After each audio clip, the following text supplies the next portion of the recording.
Hi, எப்படி இருக்கீங்க? சமைக்கிறத விட பெரிய வேலை இன்னைக்கு என்ன சமைக்கிறதுன்னு யோசிக்கிறது தான். நம்மளுக்கே தெரியாம தான் இன்னொருத்தவங்க கிட்ட போய் கேட்போம். அவங்க ஈஸியா உனக்கு என்ன தோணுதோ செஞ்சுடு, இல்ல எத வேணாலும் செய்யின்னு சொல்லுவாங்க. உன்கிட்ட போய் கேட்டேன் பாருன்னு ஆயிடும். நான்லாம் முன்னாடி நாளே யோசிச்சுடுவேன். இல்ல அட்லீஸ்ட் அன்னைக்கு காலையிலயாச்சும் யோசிச்சு வச்சுடுவேன்.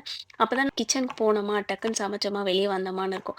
இல்லன்னா அத யோசிச்சிட்டே உட்காந்து டைம் போயிட்டுருக்கும் நம்மளுக்கு. பொரியலுக்கு கடுகு, சீரகம் போட்டு தாளிச்சுட்டு, பெருங்காயம், கருவேப்பில, பச்சை மிளகா, வெங்காயம் போட்டு நல்லா வதங்குனதுக்கப்புறம் கேரட், பீன்ஸ் சேர்த்துட்டு, உப்பு, மஞ்சத்தூள் போட்டு நல்லா மூடி வச்சு குக்காய் வந்ததுக்கப்புறம் தேங்காய் துருவல் போட்டு இறக்கிடலாம். கூட்டுக்கு பாதி கடலைப்பருப்பு, பாதி பாசிப்பருப்பு நல்லா ஊற வச்சு கழுவி எடுத்துக்கோங்க குக்கர்ல. வெங்காயம், தக்காளி, பூண்டு, பச்சை மிளகா, சௌசௌ இது எல்லாத்தையும் அதிலயே போட்டுடலாம். மஞ்சத்தூள், உப்பு சேர்த்து ஒரு 4, 5 விசில் குக் பண்ணி எடுத்துக்கோங்க. இப்போ சிக்கன் எப்படி பண்ணுறதுன்னு பார்த்துடலாம்.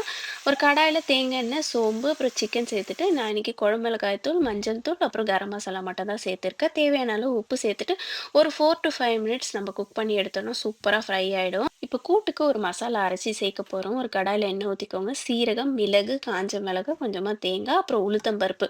இதெல்லாம் நல்லா பொன்னிறமா ஆகுற வரைக்கும் வறுத்து அரைச்சு எடுத்துக்கோங்க. அத வேக வச்ச பருப்பு கூட சேர்த்துட்டு, தாளிப்பு சேர்த்துட்டா கூட்டு ரெடி. இங்க பாருங்க ஒரு பொம்மைய கூட்டின்னு வந்து டைனிங் டேபிள்ல உட்கார வச்சுட்டு, அதுக்கு ஒரு குட்டி தட்டு வச்சுட்டு, சாதம், கூட்டு, பொரியல், வறுவல்னு எல்லாத்தையும் வச்சு நெய் ஊத்தி அத சாப்பிடுவாரு சொல்லிட்டு இருக்காரு. I'll see you in the next one. Do what makes you happy. Bye bye.